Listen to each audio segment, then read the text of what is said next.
Alors justement, Olive, la Berry, ça fait 5 matchs qu'elle n'a pas gagné, je vous apprends rien. On est toujours autant de buts. Et vous recevez Sochaux, on se dit, mais quand est-ce que ça va s'arrêter? Est-ce que pour vous, ça va s'arrêter très vite? Vous le souhaitez que ce soit contre Sochaux? Parce que vous dites, voilà, on travaille, mais vous n'êtes pas payé en retour. Alors, quel est votre sentiment avant de recevoir Sochaux mal classé également? Ouais, mal classé, avec un match de retard quand même, et puis ils sont sur une bonne série, quoi. Sur deux bons matchs, ils ont fait un très bon match à Versailles, et ils ont fait un très bon match à Contre-Avranches. C'est une bonne équipe, qui joue bien au ballon, avec de très bons joueurs. Mais ouais, nous il faut qu'on continue à travailler, il ne faut surtout pas se mettre le doute en tête. Il ne faut pas avoir peur non plus aussi de jouer, parce que c'est... Voilà, j'ai remarqué à chaque fois qu'on mène, on a mené à Nîmes et après on a eu peur en deuxième mi-temps, on a mené là au Gaulle et puis en deuxième mi-temps on a refusé le match. Donc c'est là-dessus qu'il faut qu'on travaille. Ce que tu dis, s'ils se replient d'eux-mêmes, c'est qu'ils ont voilà. un peu peur. C'est ça, c'est la peur, c'est ce que je leur ai dit. Ouais. C'est la peur, alors la peur n'évite pas le danger. Et puis moi, c'est une chose que je déteste, c'est que mes joueurs aient peur. Ouais. Voilà, on peut faire des erreurs, des erreurs techniques, des erreurs tactiques, ça c'est le football, hein, heureusement, parce que sinon il n'y aurait pas de but. Mais je ne veux pas que mes joueurs aient peur. Ouais, c'est vrai que c'était flagrant. Il faut le vouloir, il faut le demander, il faut vouloir proposer des solutions aux partenaires, il faut vouloir créer du jeu. Et moi, c'est cet état d'esprit que je veux que mes joueurs auront, quoi. Et ils n'ont pas en ce moment. C'est ça qui est inquiétant. C'est inquiétant. Moi, je veux qu'on retrouve l'insouciance du début de saison. Alors, j'enlève le match de Cholet, qui pour moi était un match de préparation, hein, on n'était pas prêt. Mais sur ce que j'ai vu contre Dijon et contre Niort, j'ai vu l'insouciance, j'ai vu les joueurs respecter tactiquement ce qu'on mettait en place, surtout sur l'aspect défensif. Mais quand on avait le ballon, ça proposait, ça jouait.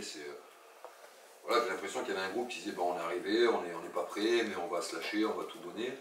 Et là, j'ai le sentiment qu'on se lâche moins, qu'on calcule un peu, on mène, alors on va essayer de faire un résultat, parce qu'on peut accrocher le bon wagon. On est trop sur le calcul, ils sont trop sur le calcul. Oui. Donc j'essaye de gommer tout ça, pour qu'on retrouve l'insouciance qu'on avait en début de saison. Après, il y a l'état d'esprit qu'il faut, les gars se battent, les gars s'arrachent, ils sont solidaires, ça c'est un point positif qu'il faut garder, mais on doit se libérer un peu plus dans le jeu. Parce qu'on dit que c'est important de marquer les premiers. La preuve que non pour vous, si demain vous marquez les premiers, il y aura autre chose à faire peut-être. Ouais, il faut continuer.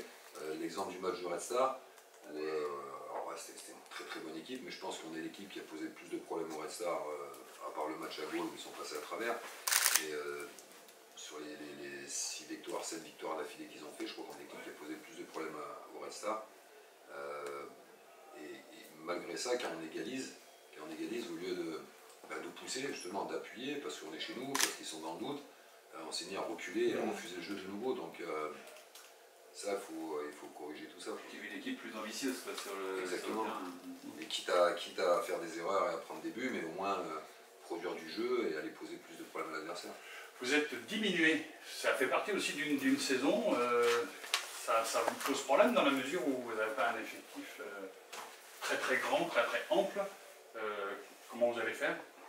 Compte tenu de l'effectif qu'on a, c'est toujours embêtant quand il manque des joueurs.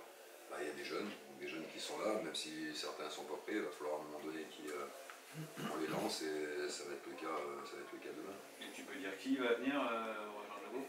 Alors rejoindre le groupe, il va y avoir le petit Jason Yakpa et Sylvie Mazico. Et c'est quand même un tournant, on peut en trouver beaucoup, mais c'est vrai que là, soit tu t'extirpes un peu de la zone dangereuse, soit tu y plonges les deux pieds dedans. C'est ça. C'est un championnat qui est très serré. Ouais. Alors, quel que soit le résultat de demain, ça ne sera pas terminé pour autant. C'est un championnat qui est très très compliqué, national. Mais ça nous donnerait un petit bol d'air avant de souffler là, pour la coupe et de faire tourner, et surtout avoir un déplacement à Martigues qui va s'annoncer très compliqué. Donc ouais, c'est important de prendre 3 points demain, et surtout on reste sur 2 défaites à domicile.